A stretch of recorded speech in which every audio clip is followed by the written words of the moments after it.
Social democratic party of India ಹಮ್ಮಿಕೊಂಡಿರತಕ್ಕಂತಹ ಈ ಒಂದು ಕೊನಾಜೆ ಚಲೋ ಬೃಹತ್ ಪ್ರತಿಭಟನಾ ಸಭೆಯಲ್ಲಿ ನಡೆದಿರತಕ್ಕಂತ ಎಲ್ಲ ಪಕ್ಷದ ನಾಯಕರುಗಳೇ, ನಾಯಕಿಯರೇ, ಕಾರ್ಯಕರ್ತರೇ, ಹಿತೈಷಿಗಳೇ, ನನ್ನ ಆತ್ಮೀಯ ಮಾಧ್ಯಮ ಮಿತ್ರರೇ, social democratic party of India ಕಳೆದ ಹಲವು ದಿನಗಳಿಂದ ಬೋಲಿಯಾರ್ ಜನರ ಪರವಾಗಿ ಕೆಲಸವನ್ನು ಮಾಡ್ತಾ ಇದೆ. ನಾವು ಎಲ್ಲರಿಗೂ ಗೊತ್ತಿರುವ ಹಾಗೇನೆ ಯಾವಾಗ ಬೋಲಿಯಾರ್ನಲ್ಲಿ ಘಟನೆಗಳು ನಡೆದ ನಂತರ ಪೊಲೀಸ್ ಅಕ್ರಮ ದಾಳಿಗಳು ನಡೆಯಲಿಕ್ಕೆ ಆರಂಭಿಸಿತ್ತು. ಅಲ್ಲಿಂದ ಹಿಡಿದು ಈವರೆಗೂ ಕೂಡ ಸೋಷಿಯಲ್ ಪಾರ್ಟಿ ಆಫ್ ಇಂಡಿಯಾ ಬೋಲಿಯಾರ್ನ ಜನತೆಯೊಂದಿಗಿದೆ. ಇಲ್ಲಿನ ಪೊಲೀಸ್ ಇಲಾಖೆ ಮತ್ತು ಸರ್ಕಾರಕ್ಕೆ ನನ್ನ ಭಾಷಣದ ಆರಂಭದಲ್ಲಿ ನಮಗೆ ಹೇಳಲಿಕ್ಕಿರುವಂತಹದ್ದು, ನೀವು ನಿನ್ನೆಯವರೆಗೆ ಅಲ್ಲಿನ ಮುಸಲ್ಮಾನರ ಮನೆಗೆ ಬಾಗಿಲಿಗೆ ಬಡಿದು ಮನೆಗೆ ನುಗ್ಗಿ ಅರೆಸ್ಟ್ ಮಾಡುವಂತಹದ್ದು ನಿನ್ನೆಗೆ ನೀವು ಕೊನೆಗೊಳಿಸಬೇಕು. ಒಂದು ವೇಳೆ ಇದೇ ರೀತಿ ನೀವು ಮುಂದುವರಿಯುವುದಾದ್ರೆ ದಕ್ಷಿಣ ಕನ್ನಡ ಜಿಲ್ಲೆಯನ್ನ ಯಾವ ರೀತಿಯಲ್ಲಿ ಜನರನ್ನ ಸೇರಿಸಿಕೊಂಡು ಸ್ತಬ್ಧಗೊಳಿಸಬೇಕು ಅನ್ನುವುದು ಸೋಷಿಯಲ್ ಡೆಮೋಕ್ರೆಟಿಕ್ ಪಾರ್ಟಿ ಆಫ್ ಇಂಡಿಯಾಗೆ ಗೊತ್ತಿದೆ. ಇಲ್ಲಿ ನಾವು ಬಹಳ ಅರ್ಥ ಮಾಡಿಕೊಳ್ಬೇಕಾದಂತ ಒಂದು ವಿಚಾರ ಇದೆ. ಬೋಲಿಯಾರ್ನಲ್ಲಿ ಘಟನೆ ನಡೆಯಿತು. ಕಮಿಷನರ್ ಅವರು ಪತ್ರಿಕಾಗೋಷ್ಠಿಯನ್ನ ಕರೆದು ಮಾಧ್ಯಮದ ಮುಖಾಂತರ ಬಹಿರಂಗಗೊಳಿಸಿದ್ರು ಈ ಘಟನೆಯ ಹಿಂದೆ ಯಾರು ಇದ್ದದ್ದು, ಯಾಕಾಗಿ ಈ ಘಟನೆ ನಡೆಯಿತು ಅಂತ ಹೇಳಿ. ಕಮಿಷನರ್ ಅವರು ಸ್ಪಷ್ಟವಾಗಿ ಹೇಳಿದ್ರು, ಈ ಘಟನೆ ನಡೀಲಿಕ್ಕೆ ಕಾರಣ ಬಿಜೆಪಿ ಮತ್ತು ಸಂಘ ಪರಿವಾರದವರು ನಡೆಸಿದಂತ ವಿಜಯೋತ್ಸವದಲ್ಲಿ ಅವರು ಅಲ್ಲಿ ಪ್ರಚೋದನೆ ಮಾಡಿದ್ದಾಗಿದೆ, ಇದಕ್ಕೆ ಕಾರಣ ಅಂತ ಹೇಳಿ ಮುಕ್ತವಾಗಿ ಮಾಧ್ಯಮದವರ ಪ್ರಶ್ನೆಗೆ ಅವರು ಉತ್ತರವನ್ನ ನೀಡಿದ್ರು.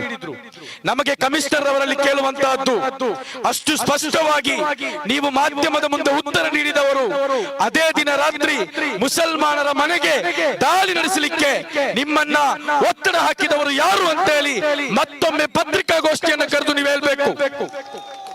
ಯಾಕಂತ ಹೇಳಿದ್ರೆ ಕರ್ನಾಟಕದಲ್ಲಿ ಸಿದ್ದರಾಮಯ್ಯ ಸರ್ಕಾರ ಬಂದ ನಂತರ ಹಲವು ಘಟನೆಗಳು ನಡೆದಿದೆ. ಈ ಹಲವು ಘಟನೆಗಳಲ್ಲಿ ಕೂಡ ಇಲ್ಲಿ ಮುಸಲ್ಮಾನರಿಗೆ ಅನ್ಯಾಯವನ್ನ ಮಾಡಿದ್ದು ಮಾತ್ರವಾಗಿದೆ ನಮಗೆ ಕಾಣಲಿಕ್ಕೆ ಸಾಧ್ಯವಾಗಿರುವಂತಹದ್ದು. ಪುನೀತ್ ಕೇರಾಲಿ ಅನ್ನುವಂತಹ ಒಬ್ಬ ಪುಡಿ ರೌಡಿಯನ್ನ, ಒಬ್ಬ ಕೊಲೆಗಾರನನ್ನ ಇವರು ಆರಂಭದಲ್ಲಿ ಬಂಧಿಸಿದ ನಂತರ ಕೋರ್ಟ್ ಕಾರಣವನ್ನ ಕೇಳಿದ್ರೆ ಈತನನ್ನ ಬಂಧಿಸಲಿಕ್ಕೆ ನಮ್ಮಲ್ಲಿ ಕಾರಣ ಇಲ್ಲ ಅಂತ ಹೇಳಿ ಆ ಪುಟಗೋಸಿಯನ್ನ ಅವರು ಬಿಡುಗಡೆ ಮಾಡಿದ್ರು. ಆ ನಂತರ ಪ್ರಭಾಕರ್ ಭಟ್ ಪ್ರಕರಣ ನಡೆಯಿತು. ಮುಸ್ಲಿಂ ಮಹಿಳೆಯರ ಬಗ್ಗೆ ಅತಿ ತುಚ್ಛವಾಗಿ ಅವರು ಮಾತಾಡಿದ್ರು. ಸಿದ್ದರಾಮಯ್ಯರವರೇ, ಮಂಡ್ಯದಲ್ಲಿ ನಿಮ್ಮ ಸೋಲಿಗೆ ಕಾರಣ ಪ್ರಭಾಕರ್ ಭಟ್ ಅವರನ್ನ ನೀವು ಅರೆಸ್ಟ್ ಮಾಡದೆ ಇರುವ ಕಾರಣಕ್ಕಾಗಿದೆ ಅನ್ನೋದು ನೀವು ಅರ್ಥ ಮಾಡಿಕೊಳ್ಬೇಕು. ಒಂದು ವೇಳೆ ಮುಸ್ಲಿಂ ಮಹಿಳೆಯರ ಬಗ್ಗೆ ಅತಿ ತುಚ್ಛವಾಗಿ ಮಾತಾಡಿದಂತ ಪ್ರಭಾಕರ್ ಭಟ್ರನ್ನ ನೀವು ಬಂಧಿಸಿದ್ರೆ ಮಂಡ್ಯದಲ್ಲಿ ನಿಮ್ಮ ಕುಮಾರಸ್ವಾಮಿ ಅವರು ಗೆಲ್ತಾ ಇರಲಿಲ್ಲ ಅನ್ನೋದನ್ನ ನೀವು ಅರ್ಥ ಮಾಡಿಕೊಳ್ಬೇಕು. ಅಲ್ಲಿಯೂ ಕೂಡ ತಾರತಮ್ಯವನ್ನ ಮಾಡಿದ್ರು, 3ನೇ ಬಾರಿ ತಾರತಮ್ಯವನ್ನ ಮಾಡಿದ್ರು. ಇಲ್ಲಿ ರಾಮ ಮಂದಿರ ಉದ್ಘಾಟನೆಯ ಸಂದರ್ಭದಲ್ಲಿ ಮುಸಲ್ಮಾನರು ಬಾಬರಿ ಮಸ್ಜಿದ್ ಪರವಾಗಿ ಸ್ಟೇಟಸ್ ಹಾಕಿದಾಗ ಅವರ ಮನೆಗಳಿಗೆ ದಾಳಿ ಮಾಡಿದ್ರು. ಹಲವಾರು ಯುವಕರನ್ನ ರಾಜ್ಯದ ಹಲವು ಕರೆಗಳಲ್ಲಿ ಬಂಧಿಸಿ ಜೈಲಿಗಟ್ಟಿದ್ರು. ಆ ನಂತರ ಪ್ಯಾಲೆಸ್ತೀನ್ ಪರವಾದಂತಹ ಹೋರಾಟ ವಿಶ್ವಾದ್ಯಂತ ವ್ಯಾಪಕಗೊಂಡಿತ್ತು. ಅಮೆರಿಕದ ವೈಟ್ ಹೌಸ್ ಎದುರುಗಡೆಯೂ ಕೂಡ ಪ್ಯಾಲೆಸ್ತೀನ್ ಪರವಾದಂತಹ ಹೋರಾಟ ನಡೆಯಿತು. ಆವಾಗ ಇಲ್ಲಿನ ಮುಸಲ್ಮಾನರು ಪ್ಯಾಲೆಸ್ತೀನ್ ಪರವಾಗಿ ಹೋರಾಟಕ್ಕಿಳಿದಾಗ ಸಿದ್ದರಾಮಯ್ಯರವರ ಕಾಂಗ್ರೆಸ್ ಸರ್ಕಾರ ಅದನ್ನ ಸಹಿಸಲಿಲ್ಲ.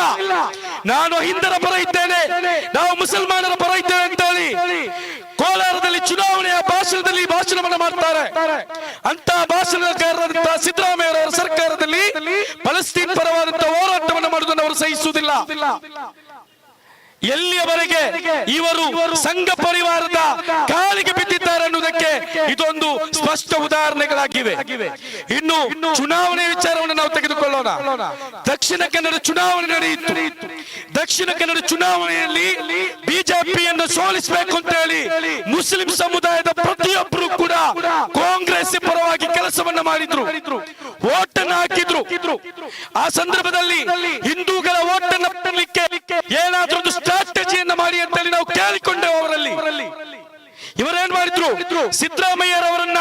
ಇಲ್ಲಿಗೆ ಭಾಷಣಕ್ಕೆ ಕರೆಯಲಿಲ್ಲ, ಇಲ್ಲಿ ಪ್ರಚಾರಕ್ಕೆ ಕರೆಯಲಿಲ್ಲ. ಕಾಂಗ್ರೆಸ್ನ ಬಹುಮುಖ್ಯ ನಾಯಕರುಗಳನ್ನ, ಸಿಎಂ ಅನ್ನವರಾಗ್ಲಿ ಉಪಮುಖ್ಯಮಂತ್ರಿಯನ್ನಾಗ್ಲಿ ಇಲ್ಲಿಗೆ ಬರ್ಲಿಕ್ಕೆ ಇಲ್ಲಿಯ ಶಾಸಕರು ಬಿಡ್ಲಿಲ್ಲ. ಕಾರಣ ಏನಂತ ಹೇಳಿದ್ರೆ ಸಂಘ ಪರಿವಾರದ ಭಯವಾಗಿದೆ ಇವರನ್ನು ಕಾಡ್ತಾ ಇರುವಂತಹದ್ದು. ಇಷ್ಟೊಂದು ಅಧಿಪತನಕ್ಕೆ ಇಳಿದಾಗಿದೆ ಇವರ ಆಡಳಿತವನ್ನು ನಡೆಸ್ತಾ ಇರುವಂತಹದ್ದು. ಕಮಿಷನರ್ ಅವರು ಇಷ್ಟೊಂದು ಉತ್ಸುಕತೆ ಇಲ್ಲಿ ತೋರಿಸ್ತಾ ಇದ್ದಾರೆ. ನನಗೆ ಪೊಲೀಸ್ ಇಲಾಖೆಯಲ್ಲಿ ಕೇಳಿದ್ದು ಈ ಹಿಂದೆಯೂ ಕೂಡ ನಾವು ಕೇಳಿದೆವು, ನಿನ್ನೆ ಪ್ರೆಸ್ ಮೀಟ್ ಅಲ್ಲೂ ಕೂಡ ನಾವು ಕೇಳಿದೆವು. ಕಮಿಷನರ್ ಅವರು ನಮ್ಮ ಹೇಳಿಕೆಗೆ ಸ್ಪಷ್ಟತೆ ಕೊಡಬೇಕಂತ ಹೇಳಿ ನಮಗೊಂದು ನೋಟಿಸ್ ಅನ್ನು ಮಾಡಿದ್ದಾರೆ. ನಾವು ಮುಕ್ತವಾಗಿ ನಿಮ್ಮ ನೋಟಿಸ್ಗೆ ಈ ವೇದಿಕೆಯಲ್ಲಿ ಉತ್ತರಿಸಲಿಕ್ಕೆ ನಾನು ಇಷ್ಟಪಡ್ತಾ ಇದ್ದೇನೆ. ನೀವು ಬೋಲಿಯಾರ್ ಘಟನೆಯಲ್ಲಿ ಪೊಲೀಸ್ ಇಲಾಖೆ ಎಡವಿದ ಕಾರಣಕ್ಕಾಗಿ ಆಗಿದೆ. Social democratic party of India ನಿನ್ನೆ ಪತ್ರಿಕಾಗೋಷ್ಠಿಯನ್ನು ಕರೆದಿರುವಂತಕ್ಕಂಥದ್ದು, ಈ ಪ್ರತಿಭಟನೆ ನಡೆಸ್ತಾ ಇರುವಂತಕ್ಕಂಥದ್ದು. ನಮ್ಮ ಹೇಳಿಕೆಗಳಲ್ಲಿ ನಾವು ಈಗಲೂ ಕೂಡ ಕಟಿಬದ್ಧರಾಗಿದ್ದೇವೆ. ಯಾಕಂತ ಹೇಳಿದ್ರೆ ನಿಮ್ಮ ಕೋಲರ್ ಪಟ್ಟಿ ಹಿಡಿಯುತ್ತೇನೆ ಅಂತ ಹೇಳಿದಂತ ಹರೀಶ್ ಪೂಂಜಾನನ್ನ ನಿಮಗೆ ಬಂಧಿಸಲಿಕ್ಕೆ ದಮ್ಮಿಲ್ಲ. ಬಿಜೆಪಿಯ ನಾಯಕರುಗಳನ್ನ ಬಂಧಿಸಲಿಕ್ಕೆ ನಿಮ್ಮ ದಮ್ಮಿಲ್ಲ. ಯಾಕೆ? ಇದೇ ಬೋಲಿಯಾರ್ ಘಟನೆಯ ನಂತರ ಒಬ್ಬ ಬಿಜೆಪಿಯ ಗೂಂಡಾ ನಾಯಕ ಇದೇ ಕ್ಷೇತ್ರದಲ್ಲಿ ನಿಂತು ಸ್ಪೀಕರ್ನ ವಿರುದ್ಧವಾಗಿ ಭಾಷಣವನ್ನು ಬಿಗಿದಲ್ವಾ, ಆತನ ಮೇಲೆ ಕೇಸು ದಾಖಲಿಸಲಿಕ್ಕೆ, ಆತನ ಮನೆಗೆ ಪೊಲೀಸನ್ನು ಕಳಿಸಲಿಕ್ಕೆ ಯುಟಿ ಖಾದರ್ ಅವರಿಗೆ ಯಾಕೆ ಸಾಧ್ಯವಾಗಲಿಲ್ಲ? ಮುಸ್ಲಿಮರ ಮನೆಗೆ ನೀವು ಕಳುಹಿಸ್ತಾ ಇದ್ದೀರಿ. ನಿನ್ನೆ ನೀವು ಇನ್ನೊಂದು ನಿಮ್ಗೆ ಗೊತ್ತಿರಬೇಕು, ನಿನ್ನೆ ಕುಲಾಲ್ ಮಂದಿರ ಬೆಳ್ತಂಗಡಿಯ ಗುರುವಾನಕೆರೆಯಲ್ಲಿರುವಂತಹ ಕುಲಾಲ ಮಂದಿರದಲ್ಲಿ ಪೊಲೀಸರೊಂದು ಸಭೆ ನಡೆಸಿದ್ದಾರೆ. ಏನ್ ಗೊತ್ತುಂಟಾ? ಯಾವಾಗ ಇವರು ಹರೀಶ್ ಪೂಂಜಾನ ಮನೆಗೆ ಹೋದ್ರು, ಅವತ್ತು ಬಿಜೆಪಿಯ ಕಾರ್ಯಕರ್ತರು ಪ್ರತಿಭಟನೆಯನ್ನು ಮಾಡಿದ್ರು ಬೆಳ್ತಂಗಡಿ ಅವರ ನಿವಾಸದ ಮುಂದೆ. ಅವರ ಮೇಲೆ ಸುಮಾರು 80ಕ್ಕಿಂತಲೂ ಹೆಚ್ಚು ಬಿಜೆಪಿ ಕಾರ್ಯಕರ್ತರ ಮೇಲೆ ಕೇಸು ದಾಖಲಾಗಿದೆ. ಇಲ್ಲಿ ಇವತ್ತು ಕೇಸು ದಾಖಲಿಸಿದವರ ಮನೆಗೆ ನುಗ್ಗಿ ಮನೆಗೆ ಬಾಗಿಲನ್ನು ಬಡಿದು ಅವರನ್ನ ಮನೆಯ ಕಿಚನ್ ವರೆಗೂ ಕೂಡ ಹೋಗಿ ದರ್ಪ ತೋರಿಸಿಕೊಂಡು ಬರುವಂತ ಇದೇ ಪೊಲೀಸ್ ಇಲಾಖೆಗೆ ನಿನ್ನೆ ಈ ಬಿಜೆಪಿಯ ಕಾರ್ಯಕರ್ತರನ್ನ ಅವರು ನಿಗದಿಪಡಿಸಿದಂತಹ ಸ್ಥಳದಲ್ಲಿ ಹೋಗಿ ಭಯದಿಂದ ನಡುತ್ತಾ ಅವರಿಗೆ ನೋಟಿಸ್ ಅನ್ನು ಕೊಡುವಂತಹ ಒಂದು ಪರಿಸ್ಥಿತಿ ಇದೆ. ನಾನು ಕೇಳುವಂತಹದ್ದು, ಇಲ್ಲಿ ಬೋಲಿಯಾರ್ನ ಮುಸ್ಲಿಮರ ಮೇಲೆ ತೋರಿಸಿದಂತಹ ದರ್ಪ, ಮೂಲ್ಬಿಯರ್ನ ಮುಸ್ಲಿಮರಿಗೆ ಮಾಡಿದಂತಹ ದೌರ್ಜನ್ಯ ಬಿಜೆಪಿಯ ಕಾರ್ಯಕರ್ತರ ಮೇಲೆ ಮಾಡಲಿಕ್ಕೆ ನಿಮ್ಗೆ ಯಾಕೆ ದಮ್ಮಿಲ್ಲ ಅನ್ನುವುದನ್ನಾಗಿದೆ. ನೀವು ಕುಲಾಲಿನ ಆ ಮಂದಿರಕ್ಕೆ ಕರೆದು ಅಲ್ಲಿ ನೀವು ನೋಟಿಸ್ ಕೊಡುವಂತಹ ಒಂದು ಪರಿಸ್ಥಿತಿಗೆ ನಿಮ್ಮನ್ನ ಕೊಂಡೊಯ್ದವರು ಯಾರು ಅಂತೇಳಿ ದಕ್ಷಿಣ ಕನ್ನಡ ಜಿಲ್ಲೆಯ ಪೊಲೀಸ್ ಇಲಾಖೆ ಹೇಳ್ಬೇಕು. ಯಾಕಂತ ಹೇಳಿದ್ರೆ ಬಂಧಿಸಲಿಕ್ಕೆ ಹೋದಾಗ ಪರಮೇಶ್ವರ್ ಅವರಿಗೆ ದಕ್ಷಿಣ ಕನ್ನಡ ಜಿಲ್ಲೆಯ ಯಾವ ಕಾಂಗ್ರೆಸ್ ನಾಯಕ ಅತಿ ಹೆಚ್ಚು ಬಾರಿ ಕಾಲ್ ಮಾಡಿತು ಅಂತ ಹೇಳುವುದನ್ನ ಬಹಿರಂಗಪಡಿಸಬೇಕು. ಅದು ಪುತ್ತೂರಿನ ಅಶೋಕ್ ರೈಯೇ ಅಥವಾ ಉಳ್ಳಾಲ ಕ್ಷೇತ್ರದ ಯುಟಿ ಖಾದರ್ ಅವರೇ ಎನ್ನುವುದಕ್ಕೆ ಉತ್ತರವನ್ನು ನೀಡಬೇಕು.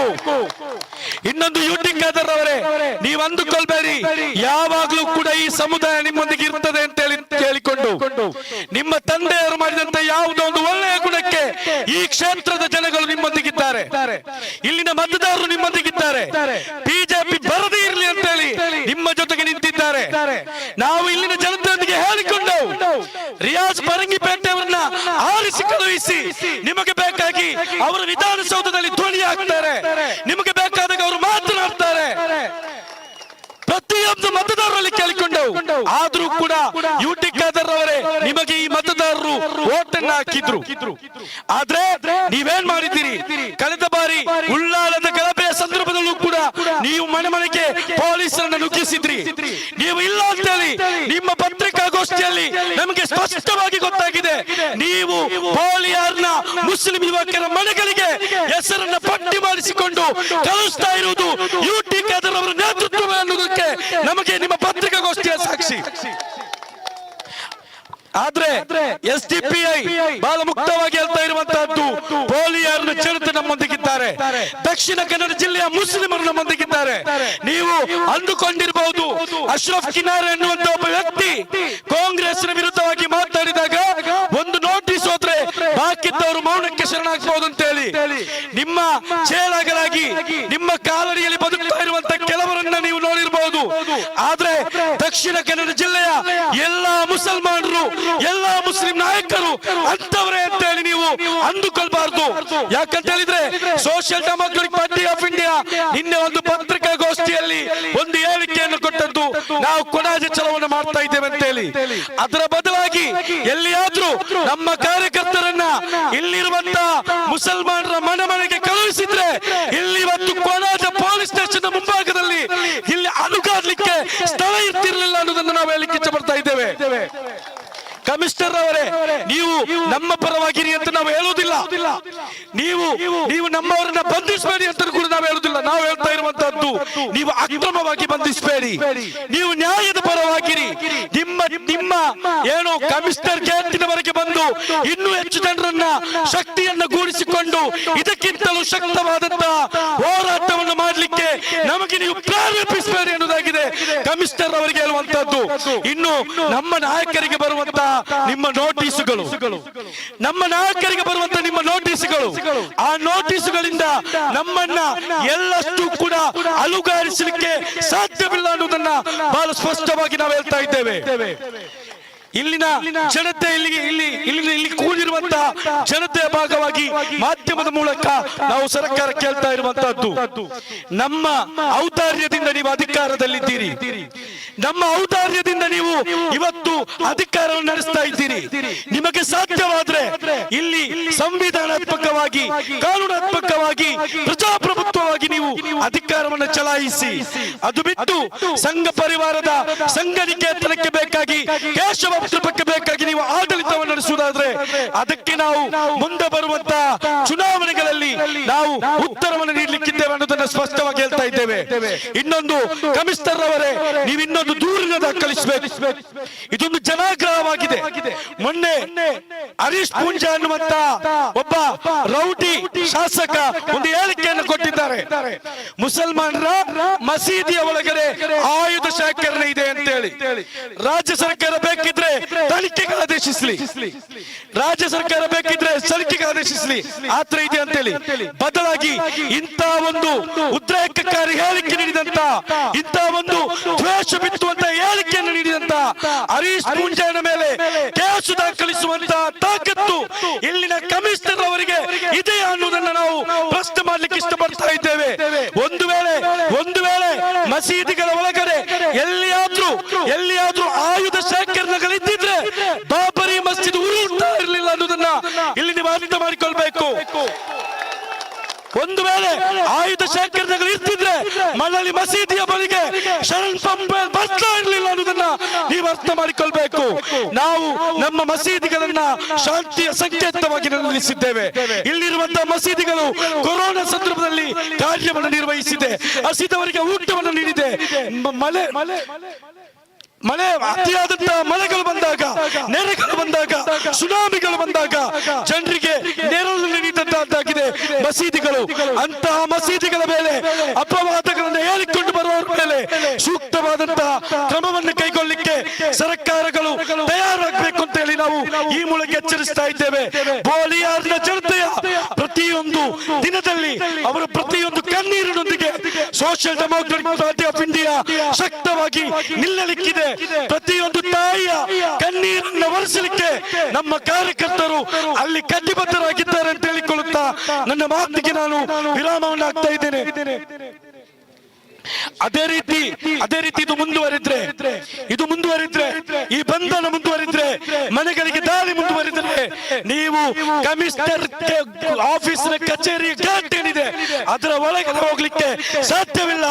ಆ ರೀತಿಯಾಗಿ ಮಂಗಳೂರನ್ನು ನಾವು ಸ್ತಬ್ಧಗೊಳಿಸ್ತೇವೆ. ಹಾಗಾಗಿ ಇಲ್ಲಿಗೆ ಬಂಧನವನ್ನ ನಿಲ್ಲಿಸಬೇಕು ಅಂತ ಕೇಳಿಕೊಳ್ಳುತ್ತಾ ನನ್ನ ಈ ಒಂದು ಮಾತಿಗೆ ವಿರಾಮವನ್ನು ಹಾಕ್ತಾ ಇದ್ದೇನೆ. ಜೈ ಹಿಂದ್, ಜೈ ಎಸ್ಡಿಪಿಐ.